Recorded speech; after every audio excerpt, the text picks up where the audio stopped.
Ça vous dit qu'on parle lecture? Parce que moi oui. Et du coup, pour cette nouvelle vidéo, on va aborder le top 10 de mes mangas préférés de l'année 2023.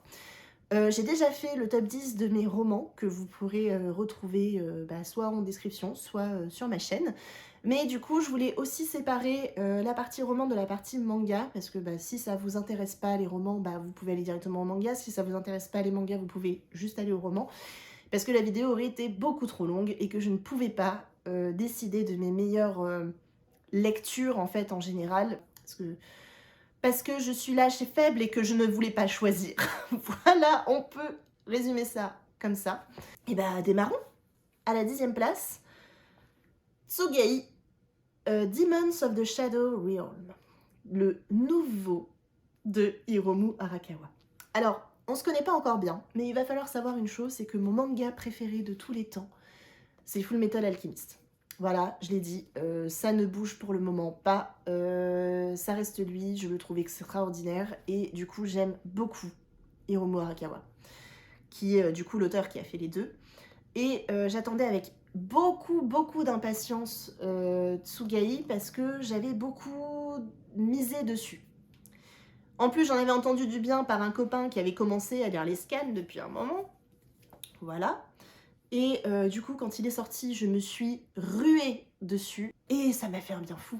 C'est du Hiromu Arakawa. Déjà, je sais pas si vous pouvez voir un petit peu, mais les dessins, c'est totalement elle. On reconnaît sa patte directe. Oui, j'ai peut-être commencé par vous parler de l'histoire parce que c'est bien mignon, mais je pars dans mon enthousiasme tout de suite. Tsugai, on est sur l'histoire de Yuru, qui vit dans un village reculé et qui est un jeune chasseur aguerri. Sauf qu'il est né en même temps que sa sœur jumelle Asa et qu'il y a une prophétie sur eux qui dit que les deux jumeaux vont soit en gros détruire le monde, soit lui apporter la lumière. Et du coup, il y a le jumeau de la lumière et le jumeau de l'ombre. Et il se trouve que Asa, enfin c'est peut-être pas les mots exacts, mais voilà. Sauf que Asa, du coup, est connue pour être la jumelle de l'ombre et du coup est restée enfermée toute sa vie. Un jour, alors qu'il rentre de chasse, Yuru trouve le village attaqué. Et en plus, devant la cage de sa sœur, il trouve une femme qui dit être la vraie Asa qui se serait enfuie des années auparavant avec leurs parents. Leurs parents qui du coup ont disparu du village depuis très longtemps. Ça déboussole complètement notre pauvre Yuru qui en plus voit son village se faire massacrer. Sa soi-disant sœur qui fait en plus partie des envahisseurs, et lui qui sait plus où donner de la tête et qui du coup va libérer deux gardiens ancestraux qui protégeaient le village et qui vont devenir ses gardiens à lui pendant qu'il part à la recherche de cette femme et potentiellement de ses parents aussi, pour savoir ce qui leur est arrivé. Comme je vous le disais, c'est pour le moment pour moi une réussite. Je ne le mettrai qu'à la 10e place parce que je n'ai lu que 2 tomes.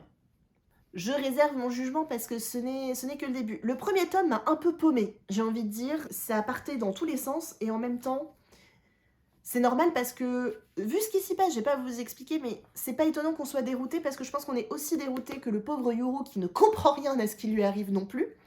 Et je pense que c'était pour ça, parce que le deuxième tome est quand même déjà plus lisible. Mais c'est du Hiromu Arakawa, il y a son humour mélangé à des enjeux qu'on commence à comprendre comme étant plutôt sombres, une vraie menace, des personnages déjà attachants, alors que c'est que le début. Et puis j'ai déjà explosé de rire devant, quoi, tellement... elle arrive tellement à mêler humour, action, drame, enfin, avec un talent qui lui est propre, quoi. Donc c'est fou, il mérite. 9e place, une série terminée, du coup, qui aurait pu ne pas être dans le top parce qu'il y en avait d'autres que j'aurais pu mettre dedans, mais en fait, quand j'ai fini, j'ai fait en fait si, parce qu'il est très bon du début à la fin, et c'est The Tunnel to Summer, The Exit of Goodbyes Ultramarine. 4 tomes. C'est l'histoire de Tono qui a perdu en fait sa sœur quand ils étaient enfants et qui s'en sent responsable. Depuis, sa vie elle est un peu compliquée, sa mère est partie, son père n'est plus que l'ombre de lui-même et lui s'en veut profondément. Et il se trouve qu'un été, il tombe sur un tunnel. La légende dit que quand on va au bout du tunnel, notre vœu le plus cher est exaucé. Tono décide quand même de se lancer du coup dans la découverte de ce tunnel. Et il va être rejoint dans ses expérimentations et dans sa quête du tunnel par Anashiro, qui est une jeune fille qui vient de Tokyo, je crois, et qui est à la fois complètement dans la lune et en même temps qui ne se laisse pas faire du tout. Elle est géniale, lui il est top aussi.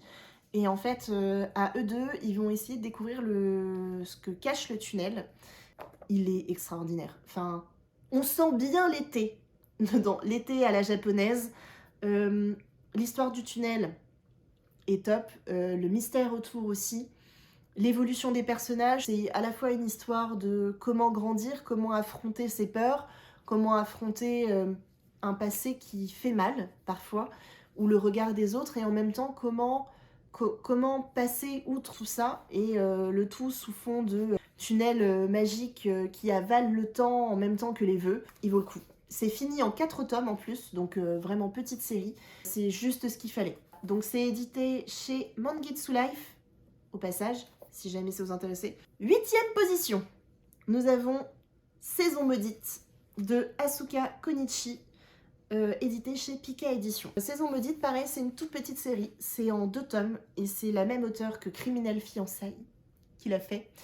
Et je vous clamerai un jour mon amour pour Criminel Fiançailles parce que c'est ouf. Derrière ce type de dessin qui à la base ne m'attirait pas du tout.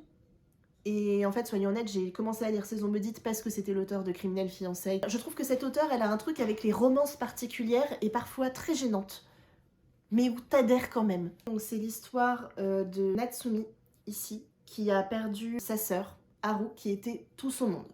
En fait, Haru est décédée à 19 ans d'un cancer et elle laisse derrière elle le jeune homme, là, Togo. Et Togo, c'était son fiancé parce qu'il était l'héritier d'une riche famille et eux avaient du sang de noble en gros, et ils ont décidé de fiancer Togo et Haru, donc la petite sœur de Natsumi, juste ici. Sauf que du coup, Haru est morte et maintenant Togo dit que sa famille réclame Natsumi à la place. Et ça va être l'histoire d'un deuil, une histoire d'amour aussi, en 2 tomes. Elle arrive merveilleusement à nous faire comprendre toute la complexité en fait de ces relations. Parce que Natsumi en fait accepte de devenir la fiancée de Togo, mais uniquement s'il l'emmène sur les endroits où il a été avec sa sœur. Et en gros, là c'est une histoire de deuil très profond de Natsumi qui cherche à retrouver sa sœur à travers les endroits qu'elle a vus avec son fiancé. Et en même temps, cette espèce d'étrange relation qui se noue entre Togo et elle, alors que Haru est partie folle amoureuse de Togo, quoi. Et c'est profondément intelligemment fait. L'auteur est hyper forte dans les romances dérangeantes. Et vraiment, je pense que c'est son don. C'est fou, hein.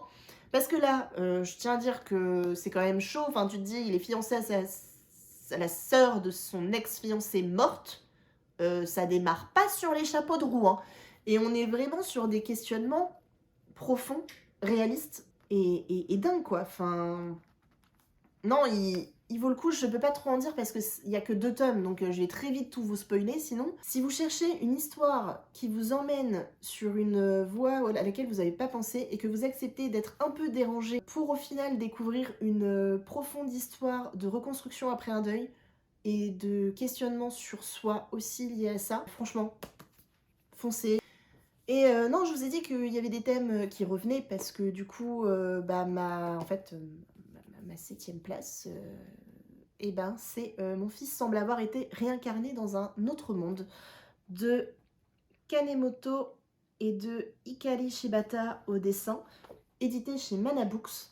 Et alors là, on est pareil sur une histoire très prenante puisqu'il va quand même encore être question de deuil. Oui, oui, oui, je sais, je vous envoie de la joie pour ce thème 2023. Mais vous allez voir, il vaut carrément le coup. On suit du coup l'histoire de Mio. Mio, elle a perdu son fils qui est mort, donc je crois percuté par un camion. Son fils était très fan d'isekai. Donc elle décide de rentrer dans le quotidien de Dobara, qui est un employé de bureau tout à fait normal, sauf que c'est un gros otaku très fan d'isekai, et qu'il était considéré déjà au lycée comme le geek du lycée, le gros otaku de service, comme ils disent. Mio va compter sur Dobara, va le recontacter des années après, en lui demandant de l'aider, parce qu'elle est persuadée que son fils, du coup, a été réincarné dans un autre monde, et que c'est pour cela qu'il est mort percuté par un camion. C'est parce qu'il a été appelé à devenir un héros dans une autre vie, et elle veut le rejoindre. Le pauvre Dobara se retrouve au milieu de tout ça, à pas trop savoir comment faire, parce qu'il a devant lui une mère éplorée, et qu'il ne sait pas trop s'il doit continuer à l'entretenir dans son idée, ou s'il doit lui dire la vérité. Mais justement, la vérité, c'est quoi? Soyons honnêtes, je suis pas ultra fan des isekai. Il y en a quelques-uns que j'aime bien, c'est pas mon genre de prédilection, mais là, pour le coup, ça m'a redonné une autre image de l'isekai, c'est super sympa parce que ça joue avec les codes. On a cette histoire de deuil avec cette femme qui est mais, ultra émouvante, et Dobara qui ne s'assume pas vraiment dans sa vie et qui se sent parfois très seule aussi. Et la rencontre des deux va créer une dynamique, mais tellement touchante et tellement belle. En fait, finalement, on ne sait pas. Et c'est ça qui est hyper intéressant dans le manga. On en vient même à douter, nous aussi, à se dire, mais est-ce que vraiment il s'est réincarné? Ou est-ce qu'on va être sur l'histoire d'un deuil? Et là où c'est sublimement fait, c'est que peu importe la réponse à la fin, je pense que le manga restera quand même aussi bon. Il y a 3 tomes actuellement sortis, je crois qu'ils se terminent en 5. Je suis pas sûre, mais je crois qu'il se termine en 5 tomes. Je sais toujours pas où ça va nous amener, mais dans tous les cas, peu importe la réponse à la fin, je trouverai ça bien. Et ça me dérangera pas. Et tous les mangas ne peuvent pas se tarauder d'avoir ce pouvoir-là. Enfin si, c'est un problème de savoir si je ne sais pas à la fin non plus. Je pense que qu'il ait été réincarné ou pas, ce sera une bonne fin. Mais je veux pas de l'histoire ouverte où on sait toujours pas à la fin, pitié. Parce que là, je le vivrai mal. Il est sous-estimé. Il est mal connu, mais il vaut le coup d'être beaucoup plus lu que ce qu'il est. Donc, si vous ne connaissez pas, si vous ne l'avez pas lu, foncez, achetez. Mon fils semble avoir été réincarné dans un autre monde. À la 6e place, j'ai prêté le tome 1 parce que je fais partie d'un club lecture sur Caen. Je vais vous présenter le tome 2 en visu. Il s'agit donc de Gannibal. Oui, on change d'ambiance, totalement.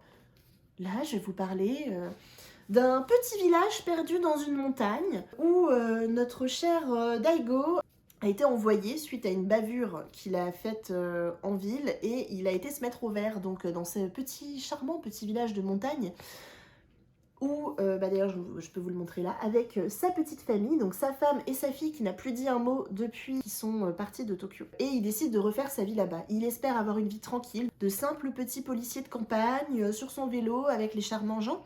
Et en réalité, il va se retrouver pris au milieu d'une affaire un peu plus grosse, parce qu'il découvre que son prédécesseur, qui avait disparu, en fait, aurait été retrouvé mort. Le village semble cacher des secrets. Il y aurait des rumeurs comme quoi le village serait peuplé de cannibales. Notre pauvre Daigo va se lancer dans une enquête effrénée. Est-ce qu'il y a vraiment des cannibales?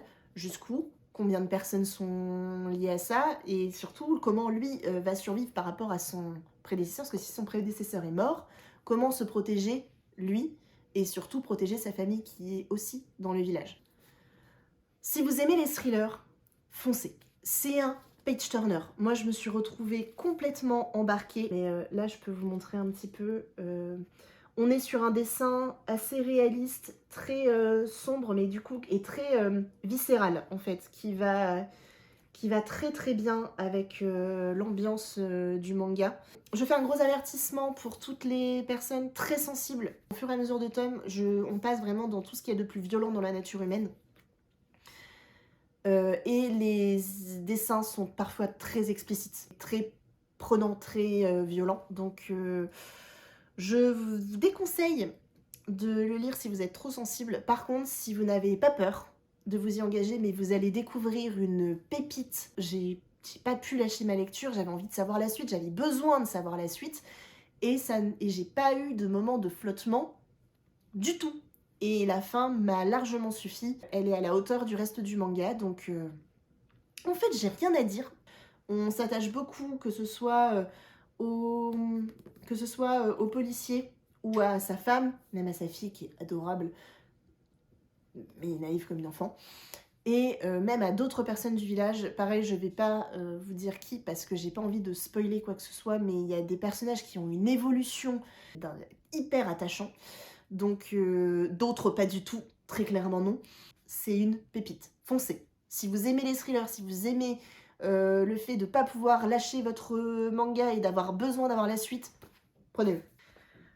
À la 5e place, du coup, se trouve A Sign of Affection de Sue Morishita. Oui, changement d'ambiance total, hein, sachez, on passe de Gannibal à une petite romance toute douce. On va suivre l'histoire de Yuki, qui est en fait sourde, qui du coup vit un peu dans son monde à elle et affronte un peu les difficultés du quotidien.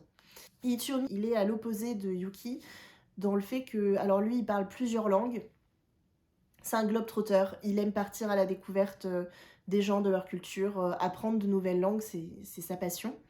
Et il est plutôt extraverti, enfin, il n'a pas de problème à discuter avec les autres. Au final, ça va être l'histoire de leur rencontre, et Itsumi va demander à Yuki de lui apprendre le langage des signes.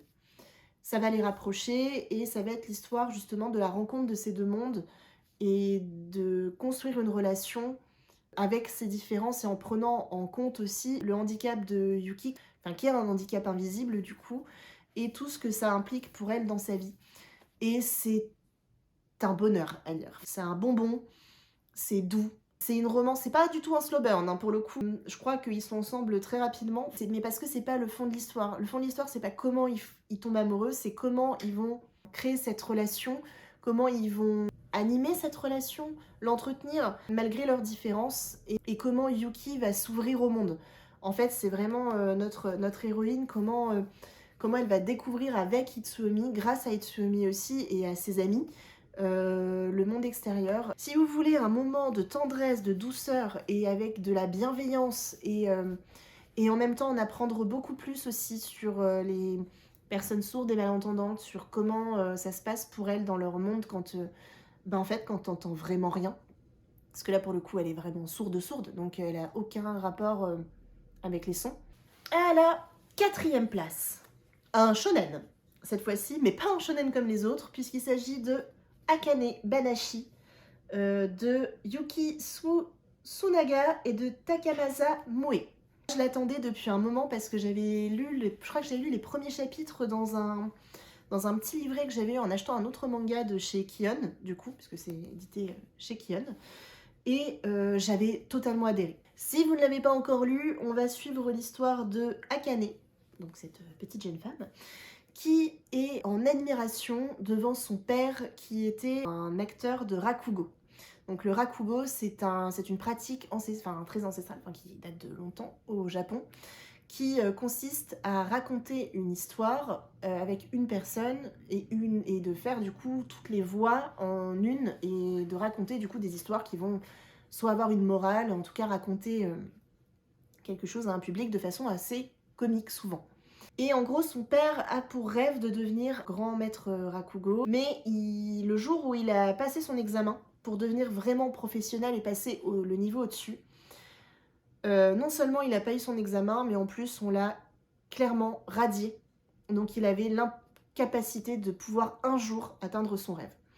Ce moment-là, ça a été très violent pour lui, sa famille, et surtout pour Akane aussi, qui admirait énormément son père, qui a appris le rakugo en l'imitant, et qui ne va plus avoir qu'une seule idée en tête, elle aussi devenir maître rakugo et prouver au monde entier que son père, en fait, était meilleur que ce qu'on en a dit.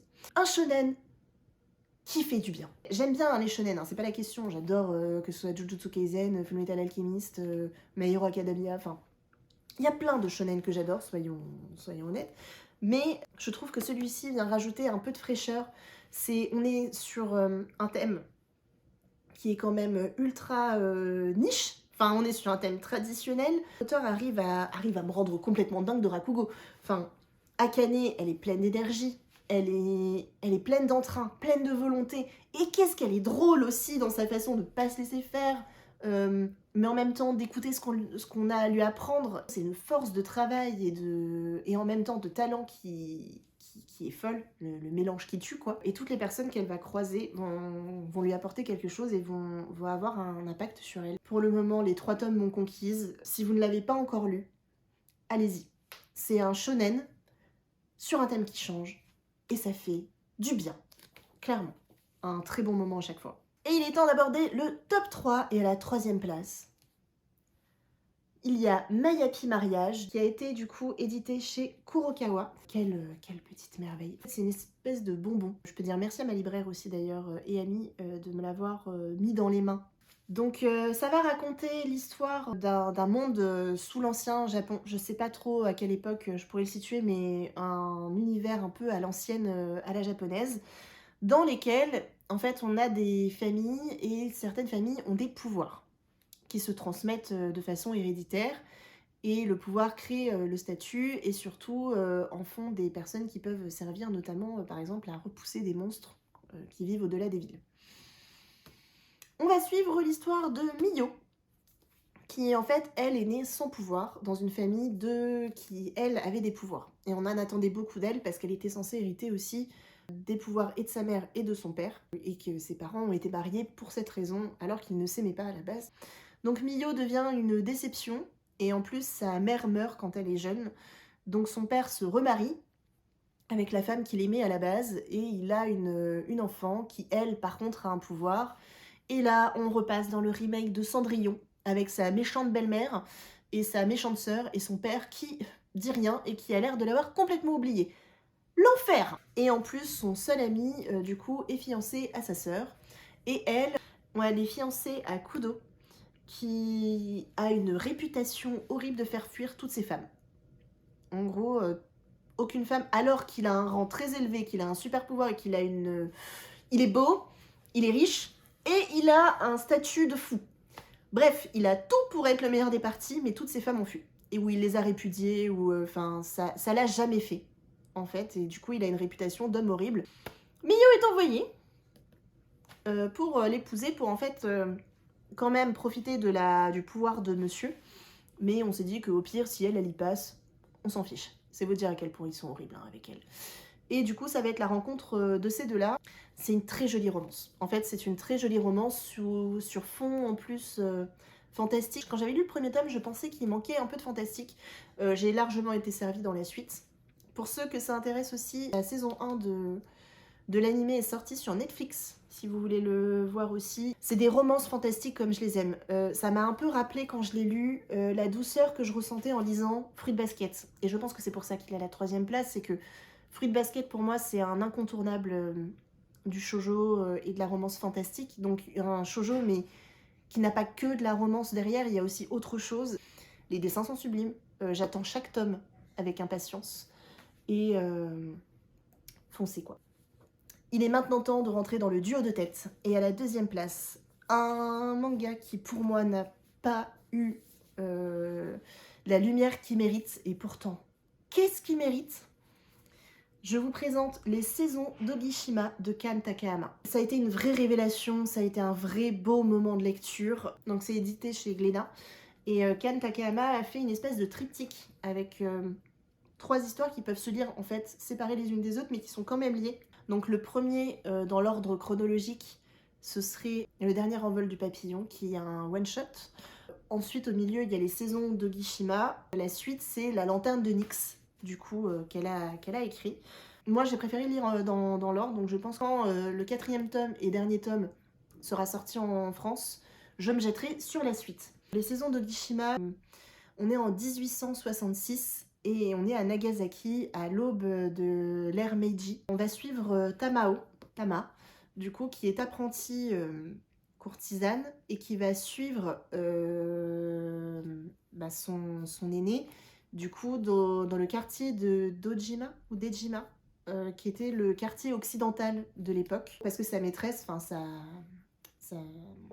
celle à qui elle est liée, en fait, va devenir la courtisane personnelle d'un commerçant hollandais pendant un temps. Et en gros, ça va être l'histoire des rencontres qu'elle va faire, et de ces rencontres-là, on va suivre encore d'autres personnages, et ça va devenir une espèce de multiportrait qui donne une image de l'époque.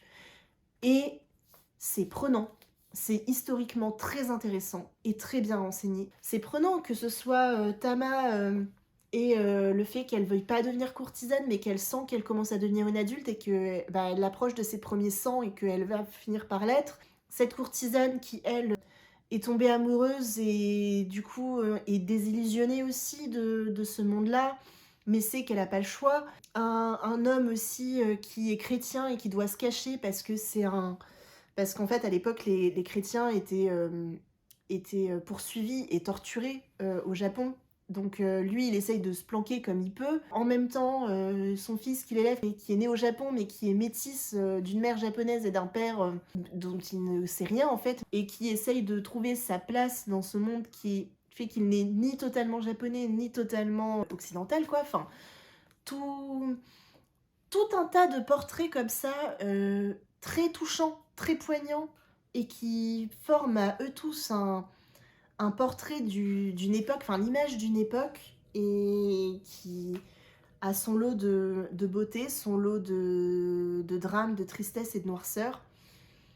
Et de voir l'histoire se mettre en marche à travers tous ces personnages, enfin, j'ai trouvé que c'était magnifique.